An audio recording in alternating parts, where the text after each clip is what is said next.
téléspectateurs de Jama TV, bonsoir mes amours, bonsoir mes assis la bombe d'énergie. Comme d'habitude, donc, on me change ta. Hande kade hina lang. Jama la ba sera. Dari style la ba style to mi la ba ka bien changer kadi vite fait mi anta. Mi uri ko fo mi hiro we wonbe ko page men daro be men chaque samedi ko Jama TV ma voilà donc andi voilà. Buy no wadde émission ji mais weltani ko surtout hiɗon nini hiɗon encourage de men hiɗon jonde men force kala e ame wadɗo émission on partage de merci à vous ko ono me wonani ga ternel merci beaucoup junganku bari elaz madiou mon mari merci beaucoup bari ma gros bisous ternel arta javali problème là merci à toutes les communautés guinéennes merci à vous mais weltani ke moƴƴano me de force ji mon ɗin voilà ko meilleur DJ meilleure animatrice meilleur animateur ka ko meilleur honɗum giɗo mi weltanike ma mi hiwrike ma an kadi voilà ko caméraman jo en même temps technicien jo fop ko kanko goto ɓay min nima yakkitanga jaɓali joni ala ko mi wawi ala ko wawaɗo wawi hara mi hiwrike on son mo falno ɗon on yo yaltu son wonɗo wadde nini buzz tiktok facebook tiktok youtube fop gila bando annonce on yalti hari buyno inude ene son clip on yaltata Thierno Wizi clip makko woni disponible youtube hande no lang andi ko no muditirta émission o famɓe am ɓe welto wonɓe dari giɗo jama welto famɓe kanko e Thierno Wizi kanko da welto moƴƴano par ce que hari o son ɗo gila ko yaltuno tiktok buy hari hino hawdi yo clip on yaltu voilà partagez, like, commentons. Bay donc ande asika ni ngala souci sinon fewtondirde mo chaque fois ko mi jallu la yidi yo wonu tranquille. La yidi yo wonu cool ko suudu mon. Merci. Guido. Thierno Wizi s'il te plaît hande buyno habitimo. Unguleje Damiel Tinte Thierno Wizi voilà clip makko yalti yehen mo partageons likons commentons comme force parce que déjà do reni ko premier clip makko ni jonne mo force moƴƴanon himo ɗo e Dakar pay ko nouvelle génération nini hiɓe sofide giɗo nouvelle génération nini yaltuɗo wo ko kanko yaltuɗo wo en innay ko kanko surtout Thierno Wizi o clip makko ɗo hari o waɗi buzz moƴƴano ko Lil Buzz woni ko réalise mo merci beaucoup vraiment kankadi moddegol laɓade Lil Buzz waɗima gros bisous alphade équipe on fop Thierno Wizi mi encourage ma merci no clip o laɓama mi welilan wele woɓɓe goo par ce que ɗa andi buy hari no habbinomo Mamadou merci beaucoup mi weltanike ma moƴƴano hande no wayi ko matti kon giɗo tisortago nela ba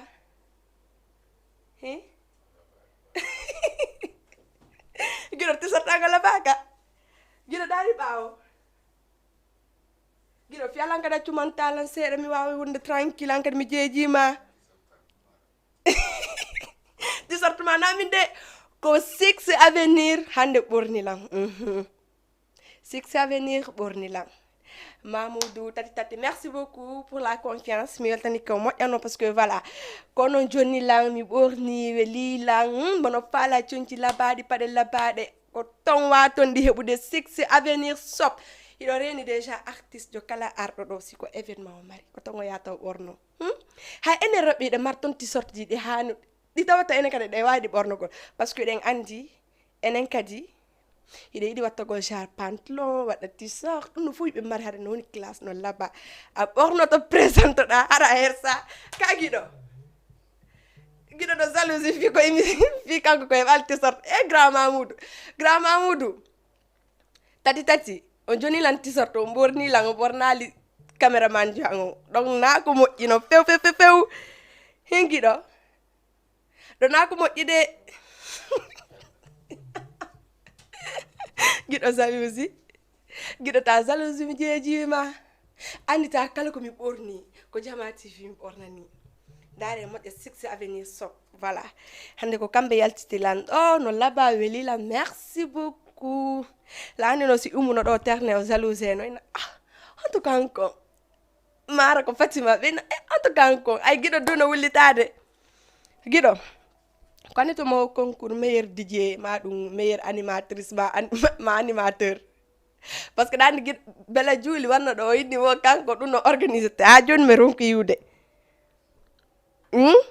giɗo jabala yewten hande ɗandi ko min tuula wulɗa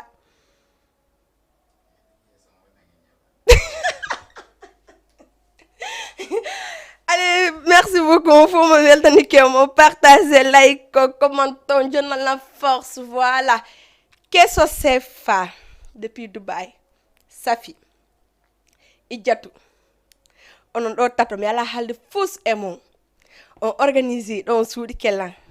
yaɗo lagini suuɗi ɗon lan o yeehi Dubai ɗo wadde toon nini vacances jumon ɗin on naɓoral lan on invitani lan min kadi probléme ala Safi a yeeya ciyanata ka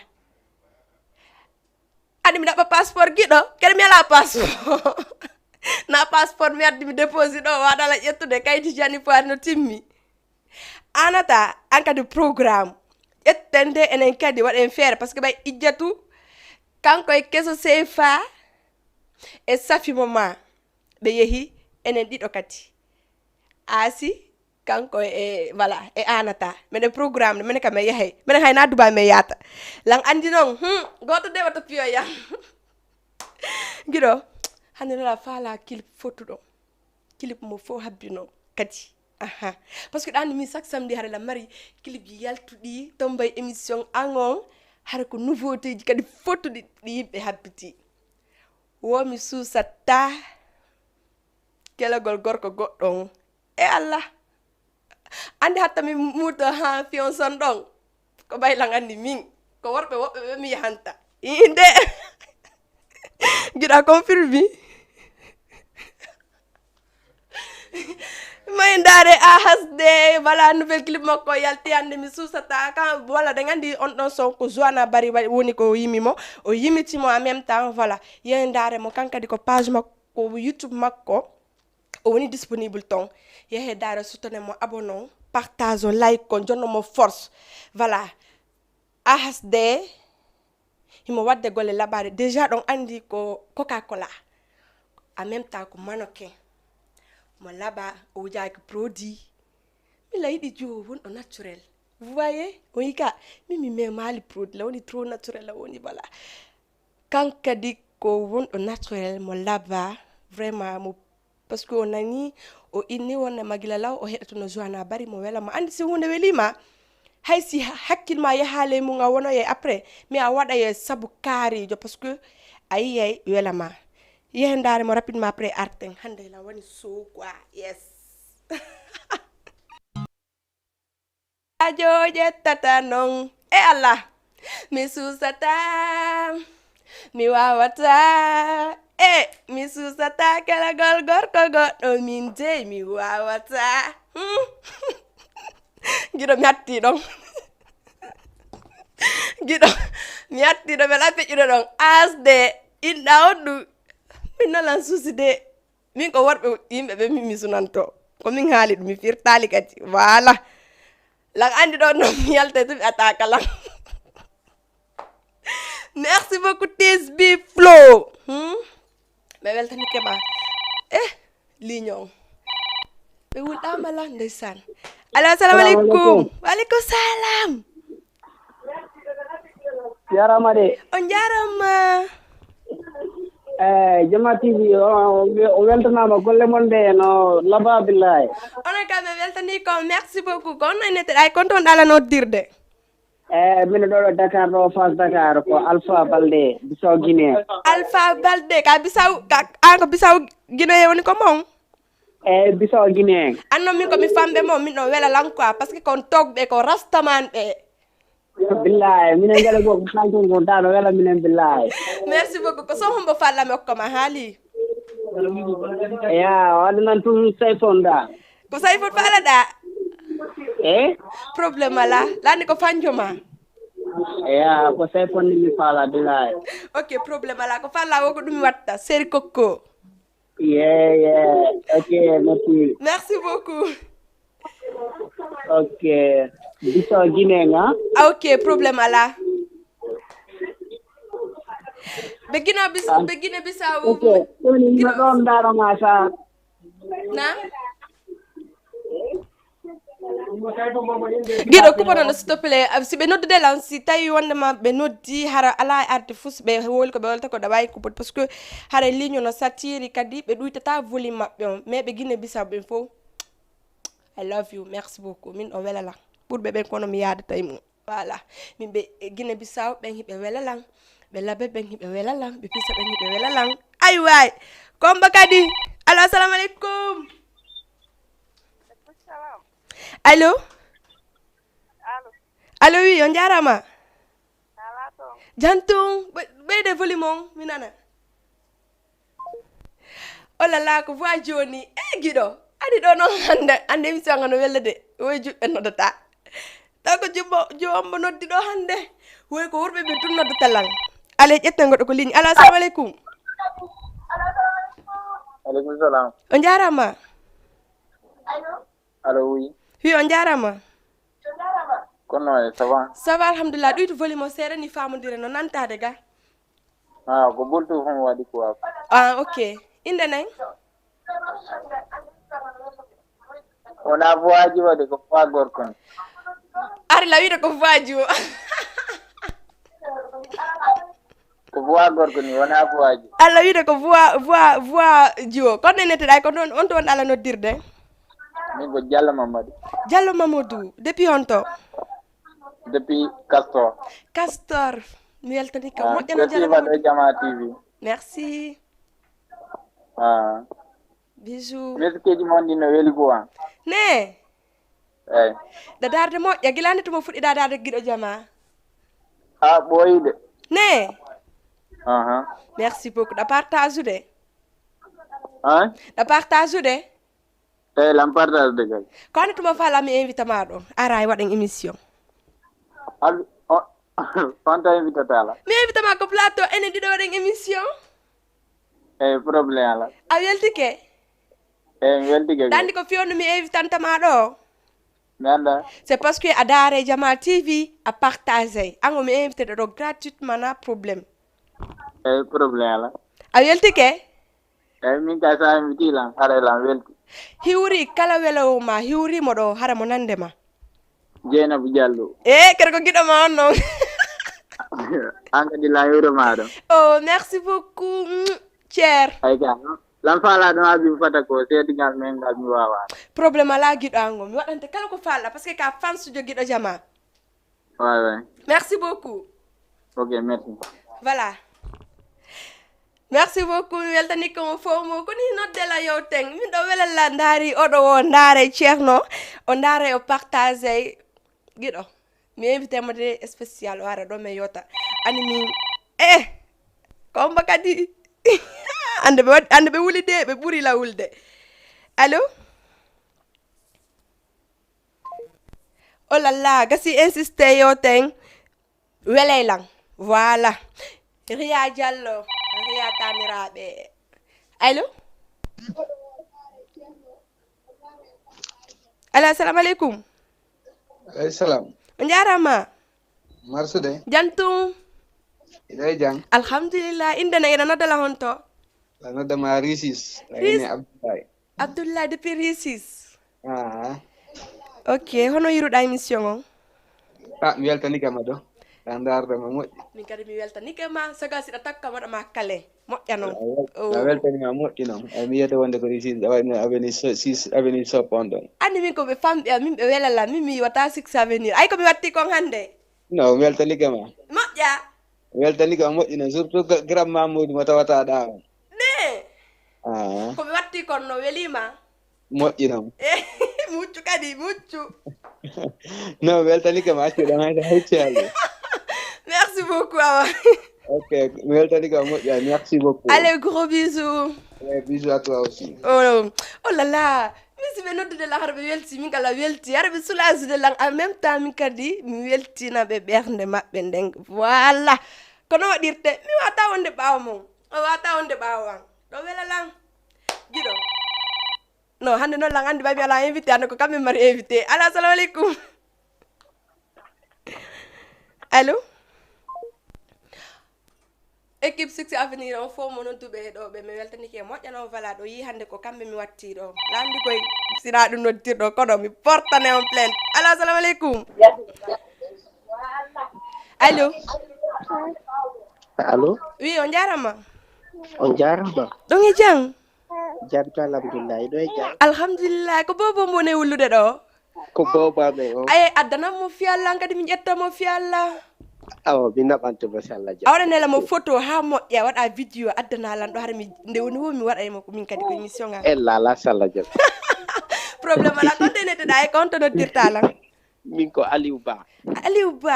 Ba da nyami tewde da welti la welti moƴƴano par ce que la yiwde ma ɗo ina foti ina wawi golle maɗe la foti la wawi golle ande Aliou Ba awa encourage am moƴƴa mi ɓurani awa Aliou Ba sa arno ɗo waɗa lam bisu weleyno lang awa mi hewti salla jam kon ɗon ɗala noddirde ino la zone de captage ne kon ɗum ne welde toon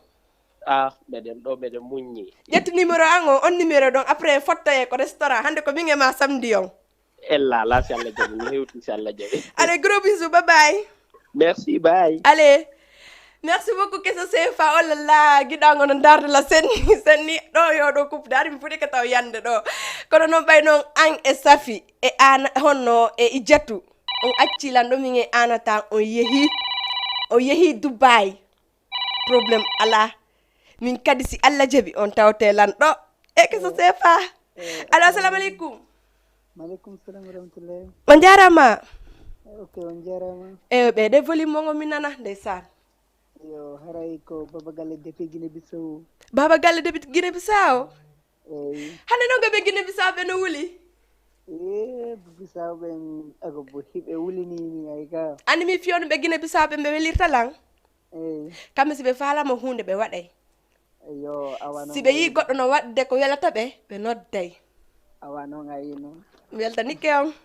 ok awa min kadi mi weltanike ma mi hiwrikema ɗon merci beaucoup yo ok haray kadi hiɗon debbo wawi mende e faminte le 30 bousolio bo Habibou Fatako ok probléme ala si Allah jaɓi merci beaucoup mi weltanike o moƴƴano Sadio rapport jang on Hesbo rap ɗo renti ko kamɓe mi atti invitude ɗo ko émission folie musical kanko e Martina merci beaucoup Martina noon lan andi o yi sommo yimi ɗo on mo ceerno wis o yaltinimo clip haɗa ɓuyno habbitimo yeehe ko YouTube ndaron partage o jonnon pay koye force voilà Hesbo rap Sadio simi inni Sadio haɗa déjà min ni Hesbo rap par ce que pay konko kadi no wadde ni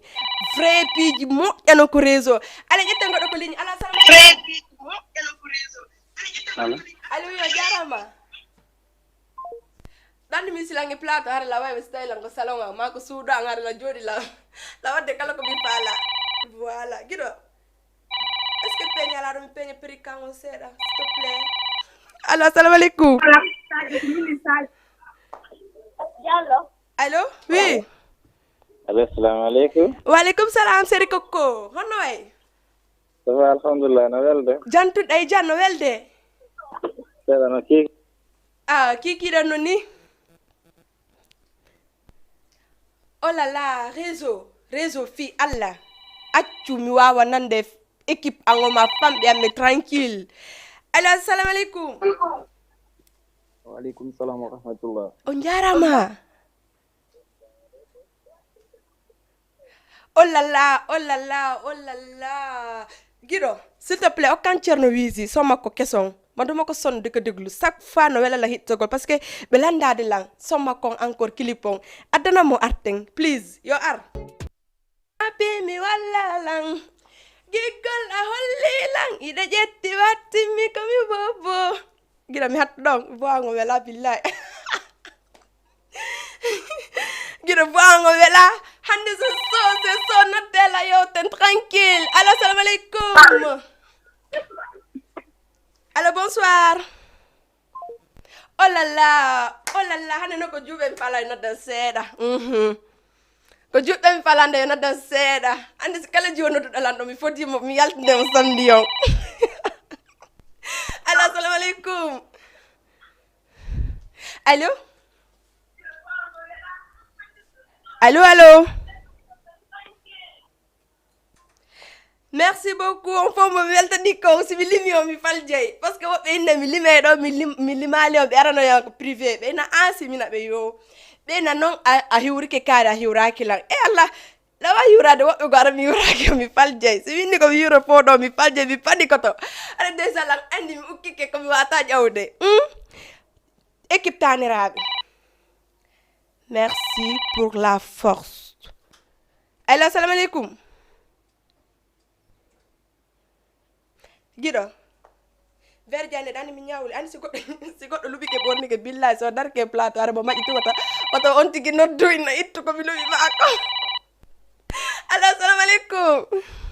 Waleykum salam wa rahmatullah. Ça va ben welde no ɓurtino buubu ko sondi journo feƴƴe jam émission ma no yeehi no yahade kadi jam tun hilange jam min kadi a weltike sa weltike mi weltike hilange ja yessa sa rappe a tawi la ɓurma wade rap. Ah bon. Yes, rappi mahen. Ate rappi mahen. Addu ka adduɗa wom ƴettay. Na? Addu rappana no ko rappuɗa wom ƴettay. Tranquille. Ah bon. Yes. Sino fondi. Ça va tranquille seri koko ɗay jang. Jam tum. Konto won ala noddirde. Medina ri en. Ri en. Ene hande koko matti 6 avenir kon. Hande ɓe Medina no sofide. Ah bon. Moƴƴano. Ko ambur men sofude. Inde ne ko honno? Mamadou Ba. Mamadou Ba kono yiruɗa sémission o. Nani voilà ti sortan o fait. Non, fonno wa mi wonno binde maɗo. Mi commentama seeɗa. Seri commenti ɗo kat na problème commentan. Non, c'est joli. Merci. C'est belle. Giɗoɗo nan ndiya mi faɗɗama ga. Ah bon. Mi faɗɗama sa commenti la pandi si mi weltike mi faɗɗete. Ah bon. Ayi hande ko 6 avenir borni lanka kono marɗa ko yiya. Ah sina mais yo menen kadi ka o ɓorna men quoi. Yehe par ce que ɓe yehi depuis labadi. Menen kay 6 heures janggo 6 heures men dawata ka makko ɗo. Soɓe.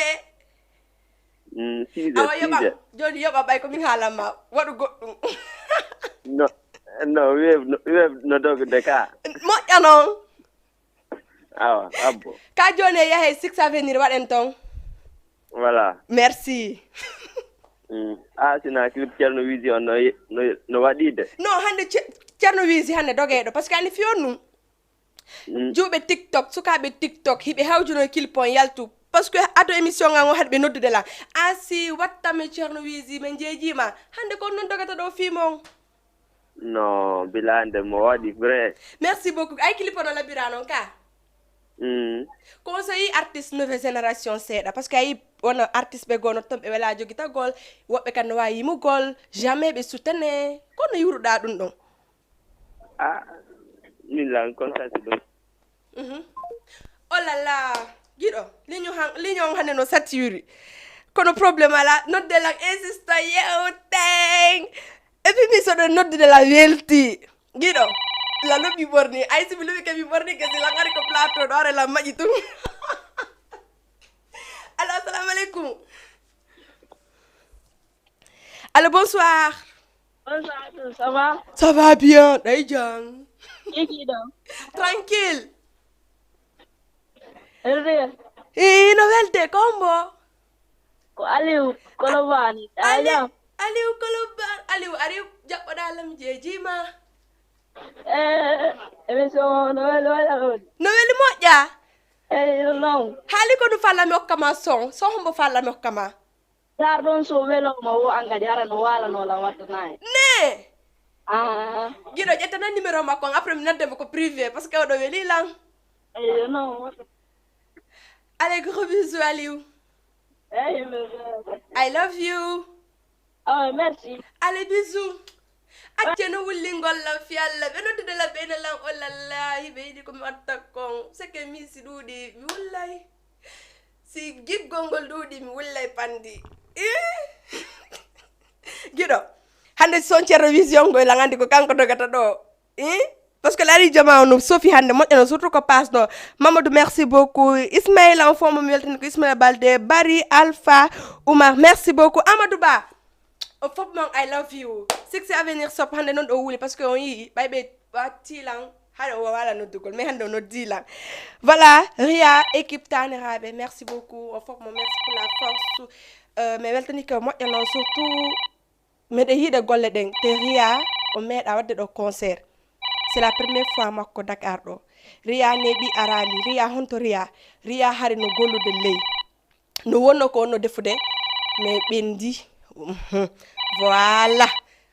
mi invité mo ɗo noon o ara mais lan andi ko si tawi heddike 3 jours comme ça ma ɗum 4 jours fi tun andigolon concert makko no laati heɓata le 23 septembre inchallah ɗon e yengulen wata goto tultu sakko leta mi afisane on affiche makko après ley voilà noddoɓe fi prévente jiɗi ma ticket on noddon men haalane on Ria la diva Ria dame jo mananda hoorema elle n'est pas n'importe qui dans ce pays mandi valeur makko voilà ko min haali ɗum mi firtali wosiɗa fala valeur an respecté ɗa allo assalamu aleykum allo jarama jarama nalato jantu ɗon e jam jantu ñallangal ko kiki ɗon ça va alhamdulillah no ko fewndi ton ça va tranquille seri koko kono way koto noddirtalan aray ko Alpha Lasco depuis Face de l'Or Alpha Lasco day jang waaw jantum way ça va alhamdulillah no welde ça va alhamdulillah merci beaucoup aray fala watana ɗon ton typhon question mo kanama mo ɗon quoi mi okkuɗamo quand mi hokkimo oh là là merci beaucoup mi waɗima gros bisous que c'est vraiment magnifique oh merci c'est gentil merci vraiment ok merci I love you guiɗo mi halnima lallaba ka hande min mi landaki maquillage déjà ɗon andi komi naturel to yejjitu Ria Taniraɓe équipe toutes les équipes de Taniraɓe ko min ko ɗon mi woni voilà mais faut pas mais hurike mais joni on force mais inude meɗen yiɗe golle mon ɗen ɗon partage ude la affiche Ria on yalti ɗon jemude Floman Momo Taniraɓe Ria I love you allo assalamu aleykum allo oui ça va no Massoudé ça va honno way o voix ma welilan jantum Massoudé moƴƴa alhamdulillah voix ma nono foti way ko am ɓuri fotude ko ɗum waɗi soɓe ɗa ɓuri émission o labede nafi noon naalta koyeddi ko mbayko ka réseau sociaux wona ka la ɓuri émission o laɓede awa faami noon oh là là merci beaucoup honno netteɗa e ko honto noddirtala ko Ceerno Mamadou nete Face de l'Or hande noon goɓe ceerno ɓe no Sophie hande ko ceerno tuwala noddude kaka saabu ceerno wiisi sob makkon o no wawa won ndera ko ɗum nayi no hiɗo welala moƴƴa noon vraiment hiɗo wakkili moƴƴa noon est ce que na ko e tinde ma ne woni quoi par ce que hayso ko moseɗen ɗum no yoni naafi noon ko heddi ko ceerno jarayɗa présentiɗa laba walla alaba ceerno bobangon acca yimɓe ɓen wola o ceerno bobangon awayino a welilan Massoudé samedi o ngol ça va tranquille no laba fewnani merci beaucoup merci vraiment du courage ko fulɓe ɓen woni fi dow vraiment a haali gonga wakkilagol I love you mon amour ouais merci beaucoup bisous oh là là wo si mi mantale hore wo la laba giɗo série la laba ɓayɗo lagandimi la luɓi linetiwal komi aranta ɗo minni hande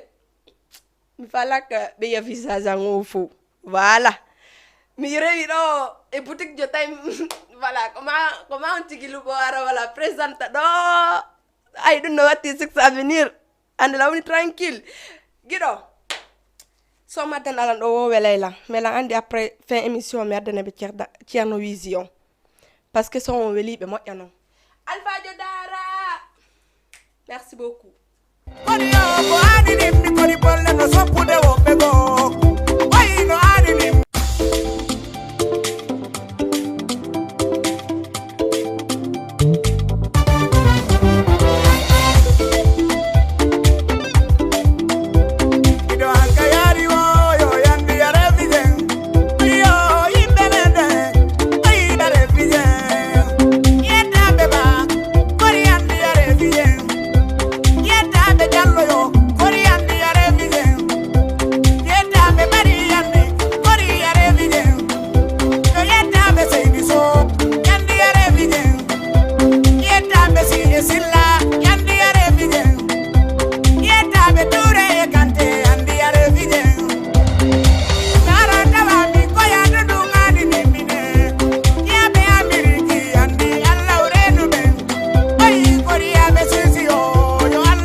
music arifige alaji asansi yo mi no salmine ndari ala vela anga vela ko veli du mata ko alla ko veli ko yo du moluta baba arifige Senegal Gambia arifige Mali bama come aron fige ngoyi arifige Fulbe Côte d'Ivoire arifige hotel la Guinée Cameroun ko Futa Jallow veli ya de jema Fulbe andi yidina fenande kono mo yida ka o andata dumbe ikol na yurmi ikol vela ya du jema jaka aduna ko jike ja batami Futa